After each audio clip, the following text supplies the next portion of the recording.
thrilled on a Friday night in Victoria that this many of you want to come out and hear about the Green Party vision for a better world is enormously encouraging. And while I'm on the subject of encouraging, I want to say how great it is to meet Christina and to hear my three candidates here in Victoria, Andrew and Ken and Brian, just fantastic presentations, and we're going to be in a tremendous election campaign, who knows when. I suspect not before the new year, but relatively soon, and one never knows. I mean, I can tell you, I live in Nova Scotia a lot of the time because that's where I'm running, and I'm in Ottawa a lot of the time as well. And when I'm on Parliament Hill going to question period, I always have this dreadful sense that it's gotten so toxic and so unpleasant that at any minute an election could happen by accident that nobody actually was ready for. The level of well, it really is, it's hard to come up with a word other than, well, poisonous works for toxic. It's a very nasty, overly partisan atmosphere with a real failure to engage on issues that matter. So as I sit in Parliament and at question period, I should let you know that the Speaker of the House has given the Green Party leader a special spot, which is useful. I sit in the front row of the diplomatic gallery, which gives me a bird's eye view of the horrors below. And it is hard to watch question period and actually want to be elected. you watch it and you think, oh, well, my daughter, who is a wonderful, wonderful person, some of you know her, she's now 16, and she ran for and was elected to the Young Greens Council. She's the teen rep, and she has this different last name, so one hopes she actually got elected without anything to do with me, which I suspect is the issue. She's very, very dedicated, and she came with me to question period once, and was looking forward to the experience. She's a political junkie, and it was so horrifying for her. As she left, she said, "I don't want to ever go again, Mommy." She said, I said, "Well, what?" I said, "I told you it was bad." And she said, "Yeah, I know. I expected that the Conservatives would be awful, but they're all awful. And I just can't stand it." So I dragged her again. I will get to my topic. I'm digressing. But I dragged her again earlier this fall. She had a doctor's appointment. Maybe it was last spring. She had a doctor's appointment. So it's tricky. I'm a single mom, and sometimes it's just the logistics of my life, boggle my mind. But I had to get her to a doctor's appointment, which meant I had to force her to go with me to question period, or I had to miss question period. So I was rather hoping that the MPs below would behave because I was bringing my daughter. There's really no way to communicate this to them. This is a special day, guys. Could you fool my daughter? She's with me. No. So the issue under debate, I'll just give you a sense of it. If you watch question period on television, you do not know how bad it is.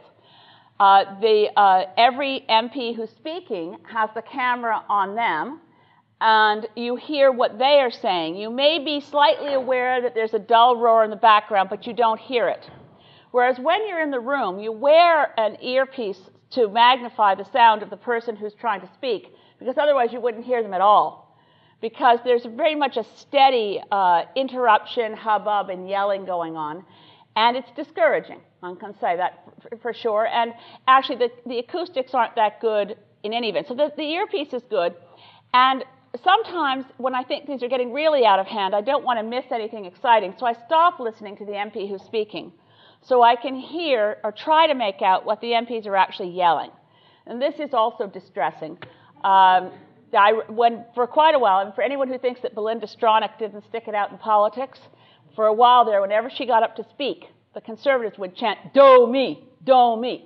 Now imagine what that's like. Imagine what that's like. So this day, my daughter was with me, and I was hoping they'd behave. And the question under debate, this must have been the spring, because the question was the poisoned dog food from China. And so there was a lot of hubbub about that, and I was trying desperately to listen to the speaker because the noise level was getting rather loud. And then I heard what the Conservatives were doing. It was, in point of fact, this time it was the Conservatives. And I was hoping and praying desperately that my daughter wouldn't hear them, that the earpiece she was listening to was on high volume. But no, she turned to me and she said, "Mummy, they're barking." And in fact, they were. The brilliant oratory of the people elected to the House of Commons has now come to this. Woof, woof, woof, woof. And they thought it was so clever that once one started, they all went crazy, you know, and they thought it was a lot of fun. But my daughter, she said, I'm never going with you again. And she won't. So I have to get elected. I have to clean it up. So it's nice enough that I can bring my daughter, because it's, I don't think democracy.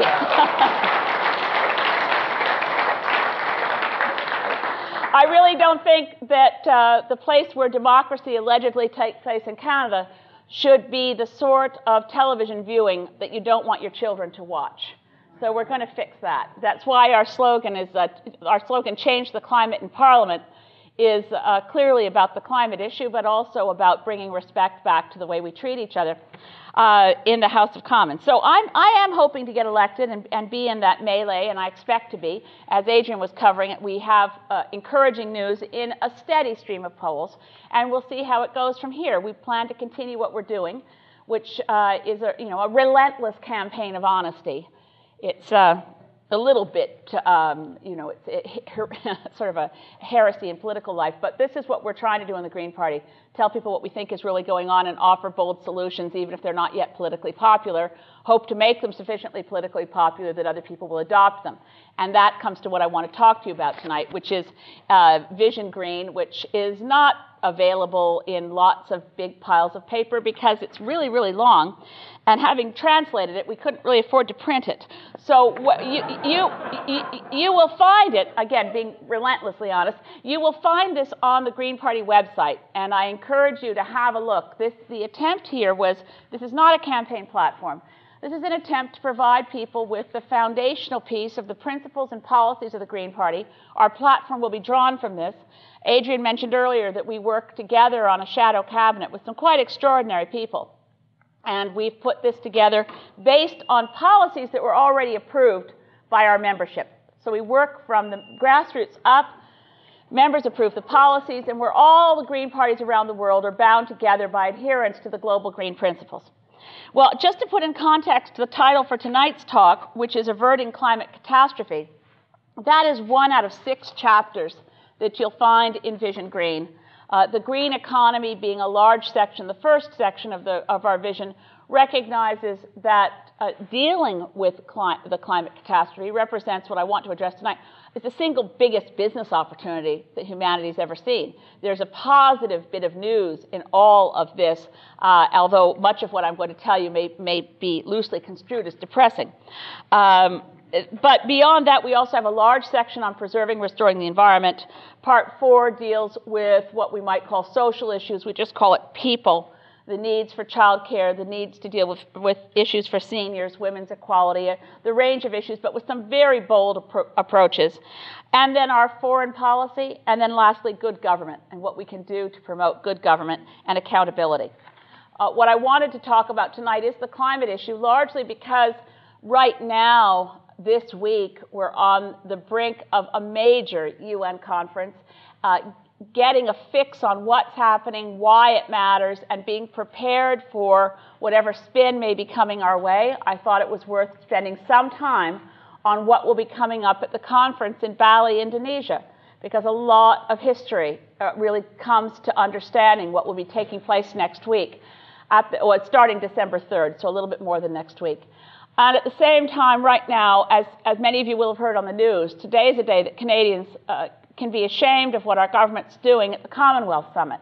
If you hadn't heard that in Uganda, and I will say, I can't speak of Africa without saying that it's also appalling that for the first time, the Prime Minister of Canada going to Africa does not have the needs and concerns of Africa on his agenda.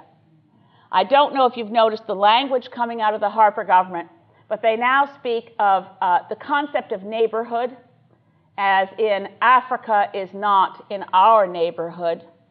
Let the Europeans worry about the AIDS crisis and the AIDS orphans of Africa, because our focus is Latin America and the coming trade deal with Colombia, which is a horror. given the lack of human rights and the situations in Colombia. The pursuit by Canada of a trade deal with Colombia, a bilateral deal, is truly appalling. But this dual message of Africa is not our neighborhood is deeply worrying to the groups that work on development and the challenges to Africa. And one of the challenges to Africa is the climate crisis. So at the meeting of the heads of Commonwealth nations, as of today, Canada, in league with Australia, is blocking a resolution on what must be done to deal with the climate issue. Now, we know that John Howard of Australia, of the only, for quite a long time, the only friend George Bush had in the anti-Kyoto club until Canadians accidentally elected Stephen Harper. Up until that point, Howard, easy mistake to make, John Howard and George Bush were alone as representatives of nations that had negotiated Kyoto, signed Kyoto, then refused to ratify. And the U.S. and Australia have promoted some fraudulent things, particularly the Asia-Pacific Partnership for Technology Cooperation, which is all about promoting the export of coal and uranium from Australia, and has no targets, no timelines, and no action. Now Canada has joined Howard and Bush, although, as we know, we will, I hope, I mean, if the polls are right in Australia, John Howard will lose, and largely he will lose because of his refusal to act on the climate crisis, and because of the fact that Australians are not oblivious to the fact that 8 years of persistent drought look like something more than a blip. There is significant concern in Australia that the major cities could run out of water. Imagine that, thinking about what happens if a city runs out of water. So the Labour Party, with a number, we hope, a good number of Greens in Australia, are likely to win, form government, and ratify Kyoto. That will leave the U.S. as the only ones outside. Yeah. Up until, you know, when John Howard loses, and I like to say when, one must think positively, when John Howard loses, and the U.S. Will be the only nation that negotiated Kyoto that didn't ratify. Canada, by the way, stands alone as the only nation that signed and ratified Kyoto. Out of 165 Kyoto parties, Canada is the only one right now with stated government policy to pay no attention to the targets. It's not a question of saying we have trouble reaching them. The stated government policy of the Harper government is to have increasing greenhouse gas emissions right through the period of time when we should be reducing emissions to meet our targets. So that's the context of what happened today. Canada at the Commonwealth Summit, where of course the US isn't present, with Australia, trying to block a resolution that the other Commonwealth countries want to pass to send a clear message to the negotiations that will open in Bali, Indonesia on December 3rd. So I've spoken of these negotiations. Let me back up and tell you where they come from and what they are. And I'll give you a little dose of science, and then I hope a big dose of solutions, and then open it up to discussion and questions. A bit of the politics, the global politics that lead us to where we are today. In a lot of ways, the negotiations that we're now dealing with started in Canada in June of 1988, when Canada hosted the first international scientific conference on the climate issue. It was a conference the last week of June. I happened at that time to have been in the Minister of Environment's office as a senior policy advisor, and helping to organize that conference was essentially the last thing I did before, unfortunately, I had to quit because my minister had made a small mistake and broken the law. However, it was my last major effort in government was working on this conference. It was called Our Changing Atmosphere: Implications for Global Security. I really wish we'd kept that focus on security, because we increasingly realize that the threat of climate change outpaces any potential terrorist threat. We mobilize amazingly when we think there are some potential for terrorism post 9/11. We don't seem to understand the clear evidence in front of us that the threat of climate change is more significant. In any case, back in June 1988, this was the first major global scientific conference on the issue. It was co-hosted by the Government of Canada, the World Meteorological Organization, and the United Nations Environment Programme. So it did bring in that multilateral effort. And the scientists who attended were from all around the world. They issued a consensus statement. And the opening sentence of that statement I like to repeat because I don't think anything since has been as clear in explaining the nature of the problem.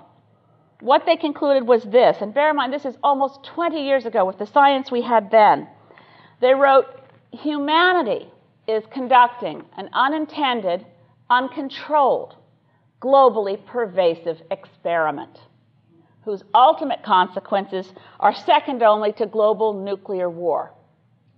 Now, you think that would catch the attention of politicians, and it did. It actually did. In Canada, believe it or not, in those days, Brian Mulroney and the government of Canada, we were somewhat in the lead on this issue. But what happened was the international machinery began to work. The first thing that happened in that same year was the creation of the body that just co-shared the Nobel Peace Prize with Al Gore, and I do think a lot of Al Gore, but his co-winner is the Intergovernmental Panel on Climate Change. You hear about it. Let me tell you, it was created in that year because the United Nations system recognized that this was an issue of unprecedented complexity with significant areas of scientific uncertainty, and that it took in a range of disciplines. It takes in climate scientists. It also takes in people who look at the social impacts of the climate crisis. It takes in people who are looking at glaciology. It takes in people who are doing the work analyzing Antarctic ice cores. It's a very complicated, it takes people who are looking at interactions of landmass and water vapors and ocean currents. It's a complicated area of science. And frankly, and this is not news to any of us, the people we elect aren't that technically competent. They aren't generally scientists. David Suzuki once called them scientific ignoramuses. And that's kind, really, when you think about it. So, and I put myself in that category. I've studied all this, but what was I trained as? A lawyer. So when you want to have complicated science explained to people who aren't scientists, you better have a good mechanism for doing it. And that's why they created the Intergovernmental Panel on Climate Change. The governments of the world chose and appointed the scientists. They picked their best people. These were not nominees from the Sierra Club or Greenpeace. And the scientific community is essentially small c conservative. They take a while to move forward. They are not by instinct or skill in any way advocates. So this group of scientists then had the task, and when I say group, about 2,000 scientists appointed by their governments from all around the world. On top of that, they review every single year all the peer-reviewed literature that's been published on all the different topics of the climate crisis. And they've been providing summaries for policymakers. They've done 4 major reports in the last nearly 20 years. The last one, you may recall, came out, the major one came out in January of last year from Paris. But a recent update was issued, again, on the eve of the Bali negotiations coming from Spain, a meeting of the IPCC in Spain. So I want to cover some of that. But the process of negotiation then, in 1990, the next big decision was the United Nations General Assembly decided that there would be a major world summit on environment and development. It would take place in Brazil, and one of the goals would be, there were a number of legally binding conventions that were negotiated. One is on biodiversity. There was going to be one on forests, but it didn't get negotiated in time. It's very, very difficult to get the United Nations system to produce a legally binding convention with 2 years negotiating window. I know it sounds like a long time, 2 years, but this is tough stuff. The fact that they managed to emerge in June '92 with something called the United Nations Framework Convention on Climate Change was something of fast work in the UN context. And it was signed and ratified by Canada that very year. 180 nations have signed and ratified the Framework Convention on Climate Change, including the United States, and I would suggest the United States is in flagrant violation of the convention. It's called a legally binding agreement, but there are no sanctions or penalties, unfortunately. The treaty itself, the Framework Convention on Climate Change, was negotiated without timelines or deadlines or targets. That was to accommodate George Bush Sr., who said in advance of the Rio Earth Summit, sometime in the spring of '92, that if the treaty on climate were to contain targets and timelines and deadlines, he wouldn't attend the Rio Earth Summit. And at the time he said, The American lifestyle is not on trial. Well, that would have been a good idea, but that wasn't what was happening. So everyone accommodated the U.S. position and weakened the convention so that it did not contain timelines and deadlines. What did it say? It said very clearly that we understand that human-caused greenhouse gas emissions are a threat to the climate. It said we understand very clearly that if we wait for 100% scientific proof of what's going on, we'd be conducting essentially an autopsy on a dead planet. That's the precautionary principle, that we know enough to act and we have to act now. And the commitment that all 180 nations made was to have actions to stabilize greenhouse gas emissions in the atmosphere at levels before they could become dangerous. That's actually the word used in the convention, is the word dangerous. Somewhat subjective. Now that treaty then just doesn't sit on the shelf, it actually launched its own set of negotiations. It launched its own, if you will, mini climate parliament that meets every year. And every nation that signed and ratified is considered a party. So when they all get together, it's a conference of the parties. So if you followed this at all, you'll know that in Kyoto, it was referred to as COP3. Montreal in 2005 was COP10. We're now in Bali, ready for COP12. So these are large parliamentary summits.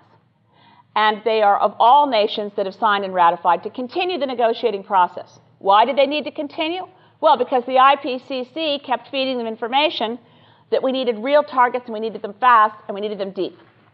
The same process, by the way, you can find in what happened to protect the ozone layer. First came the Vienna Convention for the protection of the ozone layer, no targets, no timelines. Then in 1987 came the Montreal Protocol to protect the ozone layer. Timelines, targets, and deadlines. I don't know how many of you would know that in Montreal, and I was part of the negotiating team for Canada there, the principle that led to Kyoto was established in the Montreal Protocol. And the principle was this: rich countries go first.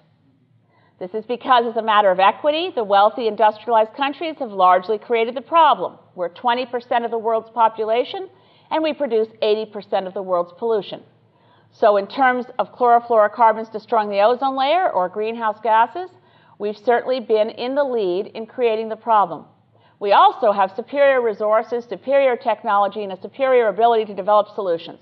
So we should transfer those solutions to developing countries, and we need to apply them in our own nations to see that they work. So the concept is rich countries go first. Under the Montreal Protocol, that meant that rich countries, the industrialized world, committed to 50% reduction in the use and manufacture of chlorofluorocarbons. Developing countries that signed and ratified the Montreal Protocol were allowed to increase their reliance on these substances, even though we knew they were destroying the ozone layer, by 15%, 1-5. The argument, again, being some of these chlorofluorocarbons were needed as refrigerants. People in the developing world were saying, you know, we have food that's rotting, we have health issues. You can't shut this development opportunity off to us. We'll buy your alternatives when you get them ready. So that was the architecture that was adopted from the very beginning for the Kyoto Protocol. The mandate for the negotiations of the Kyoto Protocol was picked at the very first COP, and the idea was always, we'll negotiate a treaty that involves industrialized countries go first. This, as you can tell, has not been something that's widely shared. I don't know how many times I've heard it on television and radio. I'm sure you've seen it in the newspapers as well. The idea China, India, and Brazil aren't in Kyoto. No, they all signed and ratified Kyoto. China, India, and Brazil refused to take on targets. No, they were never asked. The architecture of the deal was, let's do what worked on the Montreal Protocol for the ozone layer, we'll do it again for climate. It didn't work as well for climate, but that's because the carbon club of the big oil, big gas, and big coal companies decided to start spinning this to particularly the US public, it spilled over into us, of the notion that somehow this principle that comes from equity, industrialized countries created the problem, we should go first, has been turned on its head in a fairness argument to appeal to US voters, to say, it's not fair. Why should we have to burn less gas in our SUVs if those developing countries aren't in the deal? Why would we do that if China, India, and Brazil aren't included? They always pick China, India, and Brazil because those are growing economies. And as of this year, it looks as if China's emissions of greenhouse gases will finally catch up and exceed those of the United States. In 1990, with the U.S. as 4% of the world's population. The U.S. was responsible for 25% of the greenhouse gas emissions. They're still responsible for about 25% of the world's greenhouse gas emissions, even though China has increased its emissions substantially with its 1 billion people. So there we are in terms of negotiations. We have the Montreal Protocol led to the Kyoto Protocol in terms of architecture. The Kyoto Protocol has not fared as well. And here we are more than we're exactly actually 10 years from the date when the Kyoto Protocol was negotiated in Japan, with the 13th time that the Conference of the Parties has been held, the 3rd time that the meeting of the parties under Kyoto has been held, and the challenge in Bali is very clear. The Kyoto Protocol covered emissions reductions in a first step approach. It's called the first commitment period, 2008 to 2012. That's Canada's first step target, reduce our emissions by 6% below 1990 levels in that framework of 2008 to 2012. The IPCC, at the time that Kyoto was negotiated 10 years ago, never suggested to policymakers that if they picked targets like 5 or 6 or 8%, which is where most of the countries, the US agreed to 7%, the European Union was at 8%, we were, as you know, at 6%. Go through all this. The overall impact of Kyoto, if fully implemented and delivered by all the countries in the industrialized world that committed to it, would have been a 5% reduction below 1990 levels by 2012.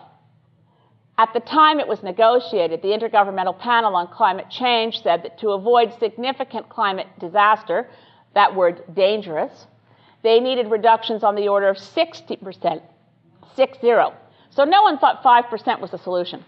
Here we are now, 10 years after Kyoto, and they are meeting in Bali with a very specific mandate of figuring out a framework for the period after 2012. It's still Kyoto. It's still within the Kyoto Protocol. It's still within the Framework Convention on Climate Change. What do we do next? What additional mechanisms can we bring in? If we've learned something from Kyoto, where it worked and where it didn't, what do we change in the next commitment period? And that's a really important concept for Canadians to know, because if you listen to our government, it's as if Kyoto is over, Kyoto didn't work, Kyoto doesn't matter. With the years of negotiations that went into creating a very complicated agreement that brings in all the nations of the world, as I said, except the United States and Australia, but Australia is likely to come on board. And I think when the US administration changes, with the inauguration of a different president in January 2009, it's likely the United States will come on board in some form as well. So what do we do post-2012 to bring down emissions? And how much do we have to bring them down? Well, the answer to that comes from some of the more recent studies I just want to reference quickly. I've talked a lot about the IPCC, but another agency issued an important report just about 3 weeks ago, and it's the International Energy Agency. It does what it calls its World Energy Outlook. It's usually about how much supply of energy is there and how much demand for energy will there be, and is there enough to go around. In other words, it's more of a business kind of a focus. It's on supply and demand for energy. This year, the World Energy Outlook reads a lot like an IPCC warning that we have got to do something to reduce greenhouse gases quite dramatically. And I think they took a really interesting approach to it. They looked at current trend lines. With all the programs in place to reduce emissions that governments have adopted right now, what do trend lines look like in the absence of a really good agreement at Bali? And the trend lines are like this. By the year 2030, emissions will be 27% higher than in 2005. That's not good news. And that translates into a 3 degrees Celsius average global temperature increase that's on a planetary scale. Now, I know 3 degrees Celsius doesn't sound like a lot. It sounds pretty trivial in a country like Canada, where we experience minus 30 in winters to plus 30 in summers, with differences where you live. But the difference in average global temperature, think of that average global temperature, between today and the last ice age was 5 degrees Celsius. So average global temperatures contain and obscure a lot of extremes. 5 degrees Celsius, huge. 3 degrees Celsius, very, very huge. And 3 degrees Celsius, according to the IPCC, if we hit 2 degrees Celsius, we almost inevitably move to 3. If we hit 3, we're stuck going to 4. If we hit 4, we're stuck going to 5, to 6, to 7 degrees Celsius changes in average global temperature. That's because of the nature of changing the atmosphere so that we unleash feedback loops, which themselves lead to more warming. So, simple example, when the forests are drier and we have more forest fires, as the forests burn, CO2 is released to the atmosphere. Another feedback loop that you've probably heard about is the Arctic ice, the polar ice caps. When the sun strikes the ice, most of that radiated heat bounces back to space because white reflects light back, which is why we wear white clothes in the summer and dark clothes in the winter. Keeps us cooler to wear white. It's not just a fashion statement. Who knew? So on the polar ice caps, when they start shrinking because the ocean water is warmer. The ocean water is warmer because the atmosphere is warmer because of greenhouse gases we've been releasing by burning fossil fuels. So as the ocean warms, the ice melts. As the Arctic ice melts, it begins to accelerate a bit more rapidly than scientists had expected because it reveals more dark black ocean, which absorbs that heat that used to bounce back to space. It's called the albedo effect, and we lose it as we lose the ice.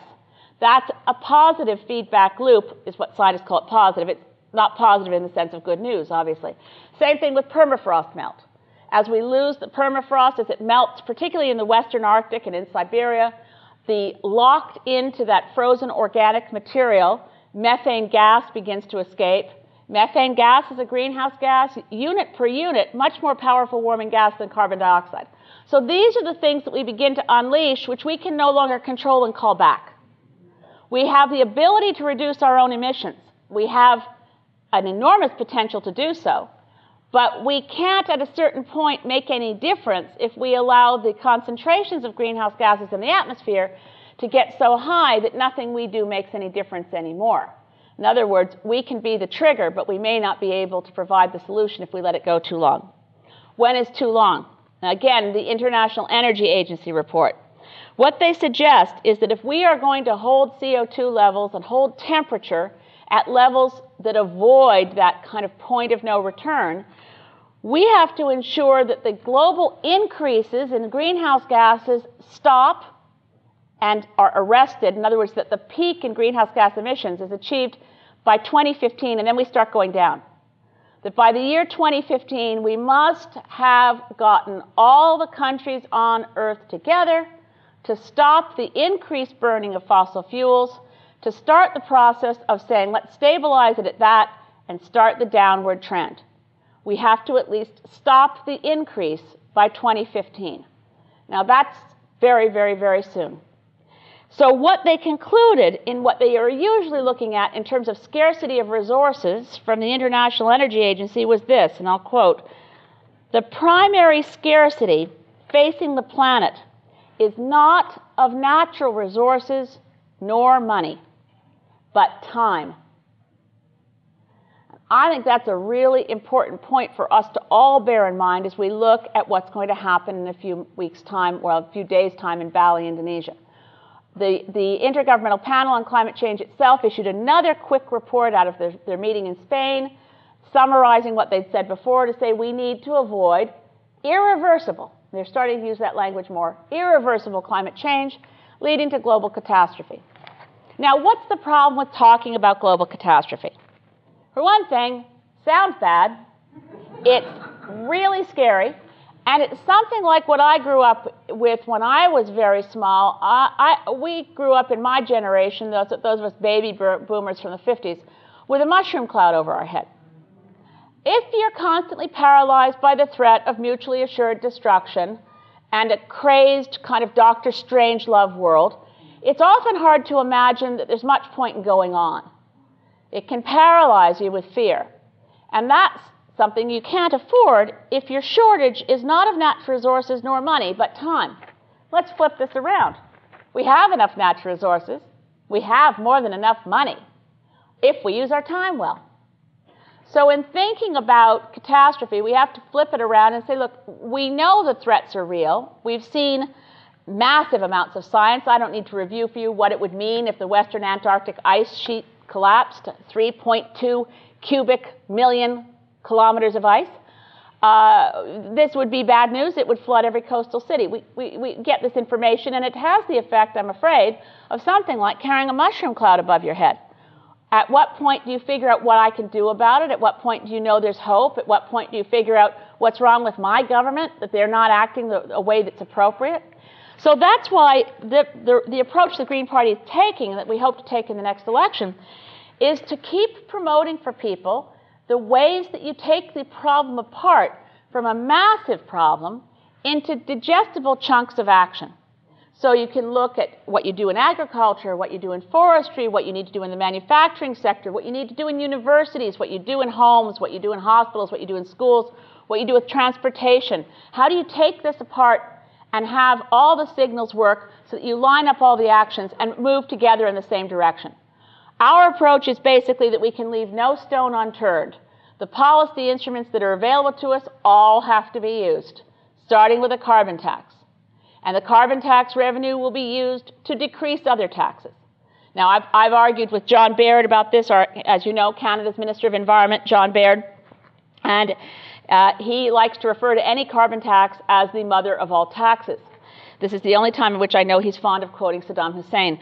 It drives, you know, he said, you go out. He laughs in my face, actually. He's a fun guy. And what he says is, you campaign on that, you'll lose. Ha! Go, you go do that. Good for you. I said, okay, yeah, that's what we're doing. We're going to count on Canadians being really a lot smarter than you think Canadians are, and explain that if we have a $50 a ton carbon tax, we can bring in sufficient government revenues that we can cut income taxes without risking cutting social programs. In fact, we need to expand social programs. And it's largely revenue neutral, although not entirely revenue neutral, because we need to pay for the Kelowna Accord, and that's $5 billion. And we'd like to accomplish income splitting as a way of alleviating the pressure on Canada's middle class, so that's $5 billion. So it's not entirely revenue neutral, and we also need the universal child care program.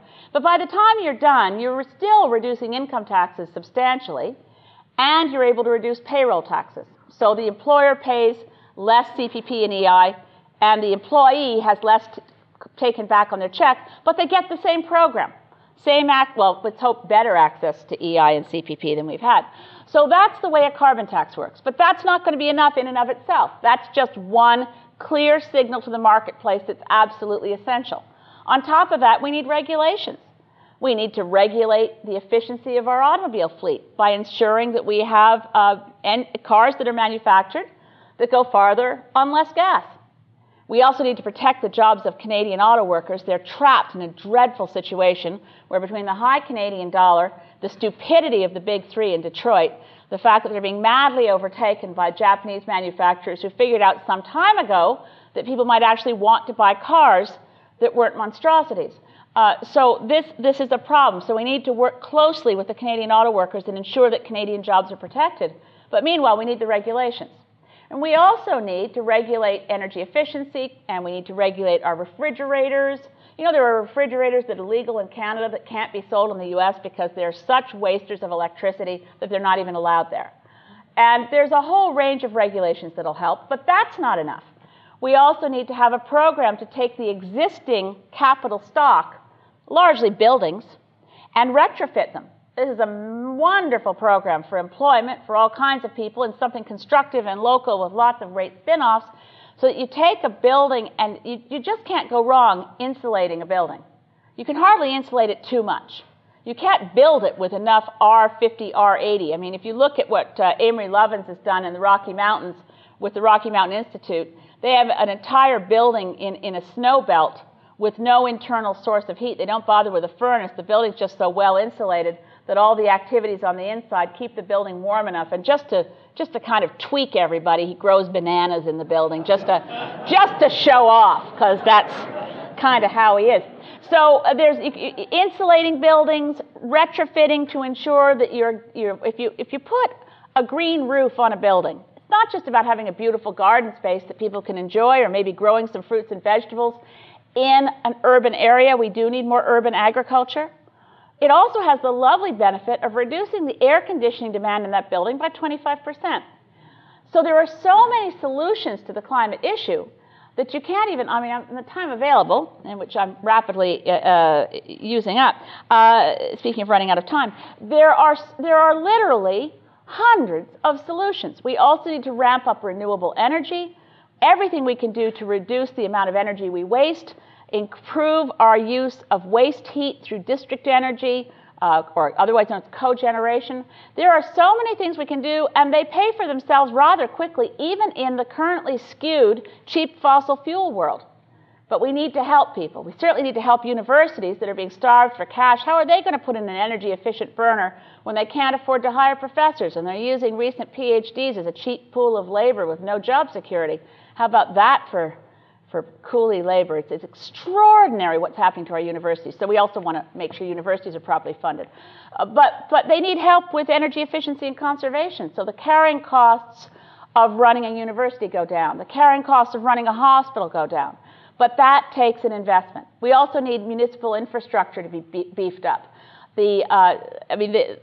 It's quite galling that Harper got elected at all, but particularly the horrors of what he's doing. I mean, I never thought I was a fan of the GST, but I thought it was visionary of the mayors of this country to say, give us 1% of the GST so we can make sure bridges don't collapse, so we can invest in municipal infrastructure to have better water treatment and water sewage treatment. And frankly, with the climate crisis, the precipitation patterns are changing, have changed.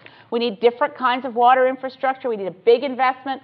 And we need better mass transit everywhere. And we need an investment in passenger rail and freight. The rail system in this country is sort of third world. This needs improvement. This needs investment. This needs new tracks that can run high-speed rail for passengers. And we need safe transportation for freight. I mean, CN is now owned by a U.S. company, and they seem to run a toxic derailment a week just for just to make us try to pay attention to the fact that the system's in decline. So basic infrastructure that previous generations understood was important needs an investment that's enormous. The mayors thought they saw it in 1% of the GST, but the previous Liberal government wouldn't give them that much. And the Harper government just cut the GST by that 1% to cast it to the winds, to do nothing good for anyone, except to hope that once again Canadians are not very bright, and that will help the Harper government get reelected. To take 1% of the GST and just throw it away. Nothing for the homeless, nothing for energy efficiency, nothing for First Nations justice, just a cheap trick that he learned from John Howard. Let them have the same fate. And soon, oh Lord. So, I'm frankly, I mean, Guy Dauncey's here in the audience. He was on Shadow Cabinet at the time helping with this document. Andrew's here who worked really hard on this, Adrian and I. This represents not just our work, but we held think tanks and meetings across the country. We've tried to put in every bright idea we can think of, but you know what? They're not all going to be in here because bright ideas are happening every day. 5 years ago, I wouldn't have been so excited about low-flow tidal power. Now I think it's really a very elegant, efficient technology that's going to have a breakthrough soon. There are many things happening that we can't see yet because we're still locked in the mindset of the past. So one of the more hopeful messages I've ever heard was one that, believe it or not, was originally, apparently, I don't think this is apocryphal, from Sheikh Yamani, but it became popular when quoted by the head of Shell Oil's hydrogen division. And it was this: the Stone Age didn't end when we ran out of stones. And the fossil fuel era will not end when we've run out of fossil fuels, but when we found something better. So this is positively a hopeful message.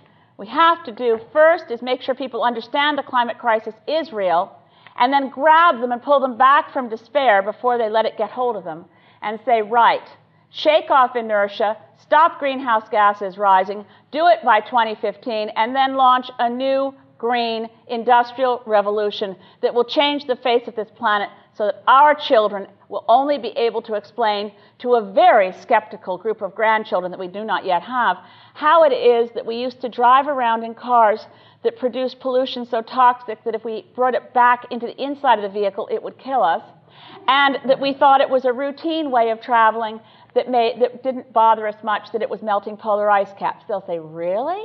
Well, when did they figure that out? Much to now the way children say, and in the Roman Empire they ate off lead plates?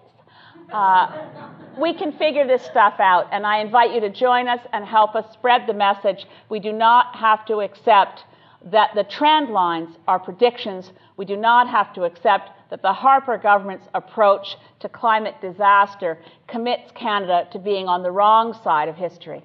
Thank you.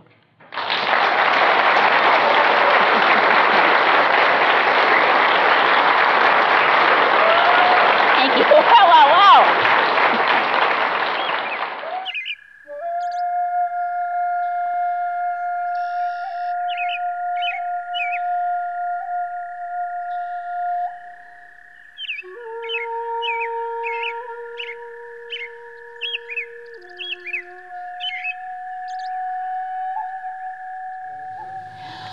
Well, there's every chance it'll get through because the pro-Kyoto parties in the House of Commons, like Canadian public opinion, have the majority, which does bring up the point of why we need proportional representation. But what we have, for those of you who are a quick primer, last fall they introduced a bill called the Clean Air Act, which was really not about climate change action. As a matter of fact, a reason to reduce air pollution didn't even include responding to the climate crisis, and the Kyoto Protocol wasn't referenced anywhere in the bill. So to make a long story short, when I first saw it, I thought this bill should just die immediately. It doesn't add a single new power that a federal government needs to act. The powers you need to act to deal with air pollution already exist through a bill called the Canadian Environmental Protection Act, CEPA. So this was a very frustrating process, but various parliamentarians, make a long story short, got it back before a committee with a commitment that they could rewrite the bill from scratch. So they did. They rewrote the bill from scratch, and it went through committee with the Conservatives all voting against the changes, the Liberals, the Bloc, the NDP, with, although I wasn't at voting, I was at most of the committee hearings, agreeing that this represented substantial progress, that brought on board a lot of the, well, it actually enshrined in this the targets that make sense to reduce greenhouse gases, including the Kyoto target. But it went back, as bills do when they get out of committee. At second reading, they go back to the Prime Minister's office and the ruling party, and they may not emerge again. This one did not. Now, what difference would it make if it actually got passed, if it got through that process, reintroduced, and passed in the House of Commons? Unfortunately, we have a very interesting object lesson in the hubris and arrogance of the Harper government in a bill called the Kyoto Implementation Act, which was passed, got to the House, got to the Senate, and it calls on the Government of Canada to develop targets and a program to reach Kyoto targets, and it had within 60 days of when this bill passes. That 60-day period actually was up at the point that Stephen Harper was hosting George Bush in Montebello. That has certain irony to it. That was when the report on how we would reach our Kyoto targets was due. And what they did not fulfill the legislation. All they said was, it can't be done, economic Armageddon, all the usual scare tactics, no plan was put in place. Now, some environmental groups are taking the Harper government to court and saying, look, this bill, I mean, the bill was drafted to be clear. The bill was drafted to say, this is to make sure that a government must come up with a plan.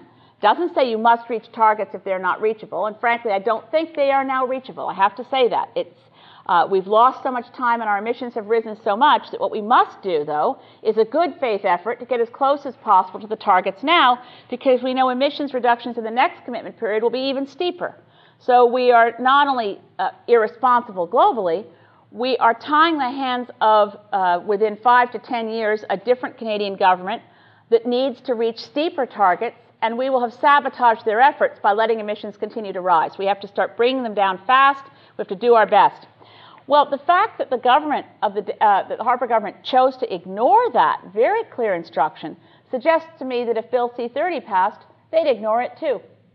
And this is extraordinary. This is very new stuff in Parliament. We don't have any, I've tried to think of any other example of a bill that was not just a promise. I mean, governments are really good at ignoring promises. We've had parliamentary resolutions that we must end child poverty in Canada by the year 2000, right? We've had parliamentary resolutions that everyone supports, that we will put 0.7% of our GDP into overseas development assistance, and it doesn't happen. We've seen targets come and go, and there's no statute of limitations on the recycling of those promises. But this is a piece of statute that requires the government of Canada to come forward with a plan. That tends to be, given that there is one area where I've been trained, which is in law, something that can have recourse through the courts to something called an order in the nature of mandamus to instruct a minister to fulfill the thing they are supposed to do under an act. We'll see where that goes, but that we're now in a situation which is unprecedented, where environmental groups are chasing the government of Canada through the courts to get the Prime Minister to follow the law. And he has the nerve to talk about caring about law and order. The law-breaking skunk. You heard it here.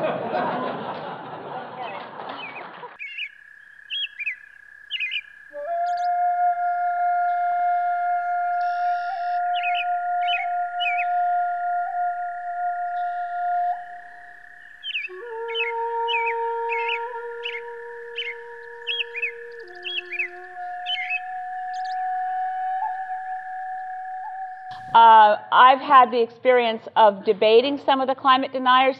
There's a Professor Patrick Michaels at the University of Virginia. His work is funded by the coal industry and the fossil fuel industry.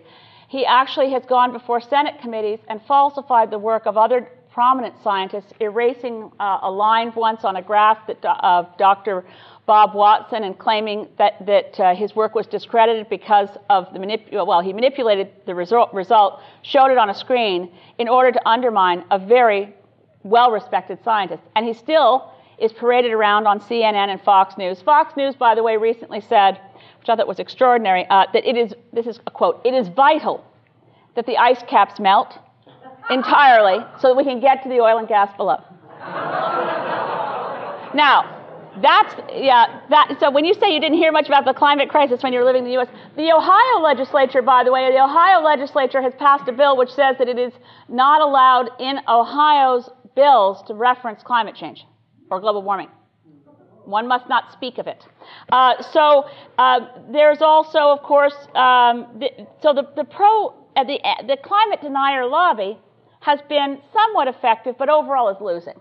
I mean, the Nobel Peace Prize being shared between Al Gore and the climate scientists of this world is a pretty phenomenal thing. One of it, I don't know if Andrew Weaver, there are some IPCC scientists here in Victoria who are now co-winners of a Nobel Peace Prize. There are climate...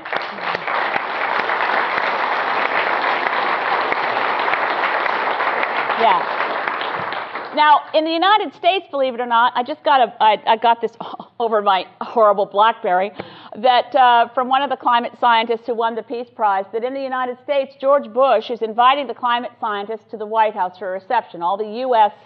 citizenship climate scientists on the IPCC are going to be feted by George Bush. Now, that might be strange enough, but even stranger is that when a reporter asked John Baird, our Minister of Environment, if Canada was planning to honor our Canadian scientists who just won the Nobel Peace Prize in a similar fashion, Baird's response was, "No, we don't take our cues from George Bush." I told you he was a funny guy. He's really, I don't know, that John Baird, he's just a laugh riot. So we, yeah.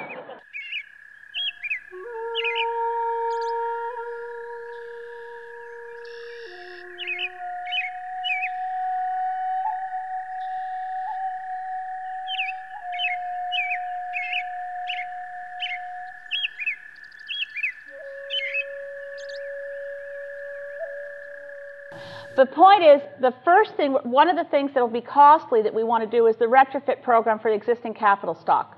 That's one that's not going to happen just by getting the pricing signals right. That requires retiring investment early or changing it so that it's more energy efficient. We also want a moratorium. We would put a moratorium on expansion of the Athabasca tar sands. That's the single biggest reason we've missed our Kyoto targets and seen emissions soar.